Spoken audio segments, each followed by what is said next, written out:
Hello class 8 students, welcome back to the Smart Learning channel. So today we are going to do question number 17 and 18 of exercise 9A. Okay, so question number 17 में है the value of a machine depreciates every year by 20%. तो एक machine है और उसका कुछ value है, ठीक है. सो उसका जो वैल्यू है वो साल में मीन्स हर एक साल में 20% करके डेप्रिसिएट्स कर, दैट मीन्स कम होने लगता है, ठीक है. सो अगर एक मशीन का वैल्यू है 100 रुपया, for example ₹100 is the value of machine, तो हर एक साल उसका 20% डेप्रिशिएट्स होते जाएगा, दैट मीन्स डिक्रीज होते होते जाएगा, ठीक है. तो मान लीजिए पिछला साल एक मशीन का जो वैल्यू है वो 100 रुपीज है, तो इस साल क्या हो जाएगा, उसमें 20% आप कम कर दो तो क्या आ जाएगा 80 रुपीज. यस, तो सेम वे यहाँ पर हम लोग को पता नहीं है कि वैल्यू ऑफ मशीन क्या था, ठीक है, बट ये हम लोग को हिंट दिया गया है कि ये हर एक साल 20% डिक्रीज करता है. If the present value of the machine be ₹1,60,000, what was its value last year. तो हम लोग के पास 2 क्लूज है. पहला बात ये है कि हर एक साल 20% घटते जाता है उस मशीन का वैल्यू, और प्रेजेंट वैल्यू दिया है 1,60,000, मतलब इस साल का उस मशीन का वैल्यू क्या है 1,60,000. तो आपको बताना लास्ट ईयर क्या वैल्यू था उस मशीन का. ऐसे ही हम लोग क्वेश्चन नंबर 16 भी किए थे, तो चलिए इसको भी करते हैं. तो हम लोग को पता नहीं कि लास्ट ईयर वो मशीन का वैल्यू क्या था, तो हम लोग क्या लेंगे, let the value of machine last year be x, ठीक है. So we will write the first statement, that is let the value of machine last year be ₹x.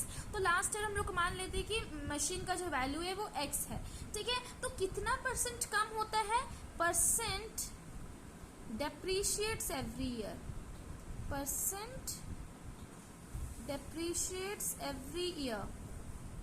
कितना परसेंट डिक्रीज होता है, दैट इज द 20% डिक्रीज होता है. और 20% किसका decrease होगा, x का. यस, हम आपको इसको बार बार समझाया है कि 20% किसका डिक्रीज होगा, जो कि ओरिजिनल अमाउंट था, है ना. तो लास्ट ईयर क्या था, उसका इतना अमाउंट था, तो उसमें 20% और मीन्स डिक्रीज होगा ना. सो 20% of x, so this will come 20/100 into x. So 1010 cancel, 2 5s are 10. So this comes ₹x/5. यहाँ पर 1 है तो 1 इंटू एक्स क्या होता है, वही x/5.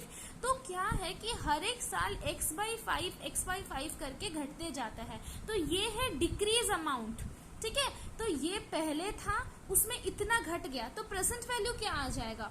So present value is equal to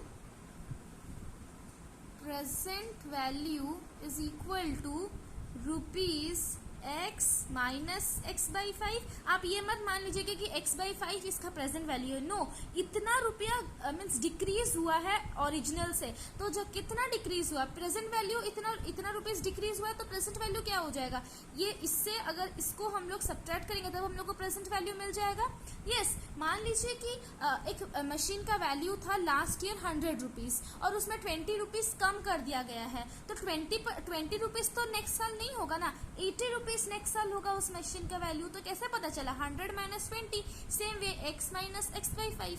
तो इसको चलिए अब इसको सॉल्व करते हैं. सो एलसीएम लेंगे हम लोग 1 और 5 का, so this will come 5. 1 into 5, x into 5 आ जाएगा 5x minus x. So this will come ₹4x/5. तो ये जो है ये प्रेजेंट वैल्यू है मशीन का, बट क्वेश्चन में ऑलरेडी आपको प्रोवाइडेड है 1,60,000 is the present value of the machine. So ये जितना है ये भी तो उतना है, so we can write it as 4x/5 is equal to 1,60,000. Yes, so we will write according to question present value is equal to 4x/5. ₹4x/5, sorry ₹4x/5 नहीं, ₹1,60,000 ये उसका प्रेजेंट वैल्यू है. So we can write this is equal to this, hence 4x/5 is equal to 1,60,000. Yes, अभी 5 उधर shift होगा तो क्या बन जाएगा, yes that will come in multiplication. So 1,60,000 into 5. Now 4 will shift to that side, so what will be 1,60,000 into 5 divided by 4. Clear? Because 4 multiply में था तो यहाँ पर आकर डिवीजन हो गया, तो 4 का टेबल में 16 तो आता है, तो ये पूरा नंबर 4 में कट जाएगा. 4 4 जा 60 एंड 4 0 से तो 1 2 3 4. So x is equal to 5 4 जा 20 और फिर ये 4 0 आप लगा दो. ठीक है. सो this will come ₹2 lakh. Means last year उस मशीन का वैल्यू था 2 लाख रुपीज और प्रेजेंट में 20% घट के कितना बन गया 1,60,000. क्लियर? सो आप लास्ट में लिख लेना लाइन. आपको लास्ट लाइन में ये लिखना है the value of machine last year was ₹2 lakh. ठीक है. I hope that question number 17 of 9A is clear to you. Let's come to question number 18.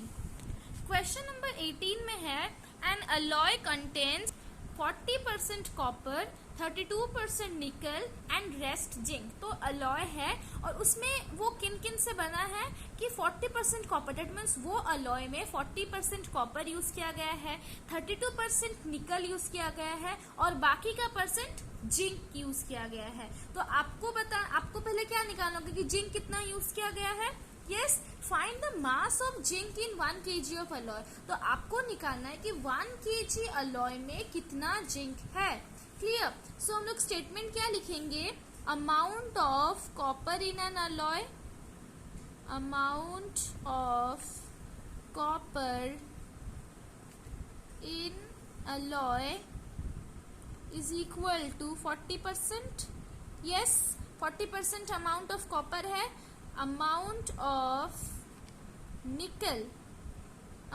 of nickel in alloy is equal to 32%. so amount of zinc in alloy, तो हम लोग को zinc का तो पता नहीं है कि कितना परसेंट जिंक है, तो कैसे निकालेंगे. मान लीजिए कि अलॉय में ये तीनों कॉपर, निकल और जिंक को मिलाकर 100% है. मान लीजिए लेट, ठीक है, let copper plus nickel plus zinc is equal to 100%. तो 100% में 40% कॉपर है और 32% निकल है, तो 100 में से ये दोनों को ऐड कर देने से और फिर 100 से सब्ट्रैक्ट कर देने से आपको पता चल जाएगा जिंक कितना है. लिखने से आपको पता चलेगा 100 minus 40 plus 32%. Yes, so this will come 100 minus 72%. So this will कम 28%. ठीक है. सो टोटल हमने माना है कि टोटल मान लीजिए 100% है, ये तीनों को मिलाकर टोटल मान लीजिए 100% है. उसमें कॉपर है 40%, निकल है 32%. तो आपको जिंक कैसे निकालना है. ऑब्वियसली 40 और 32 को आप ऐड कर दो तो 72 आ जाएगा और 100 को 72 से माइनस कर दो, जितना आएगा उतना परसेंट जिंक है. सो 28% is the zinc.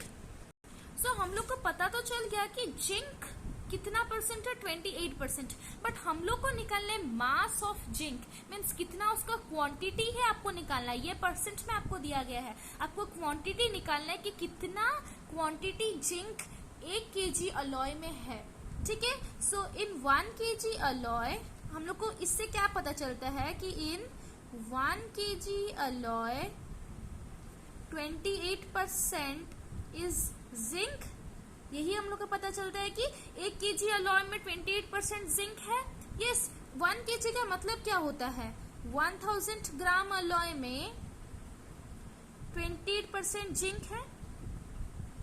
28% zinc 1000 gram alloy में 28% जिंक है. So we can write it as 28% of 1000. Yes और नो.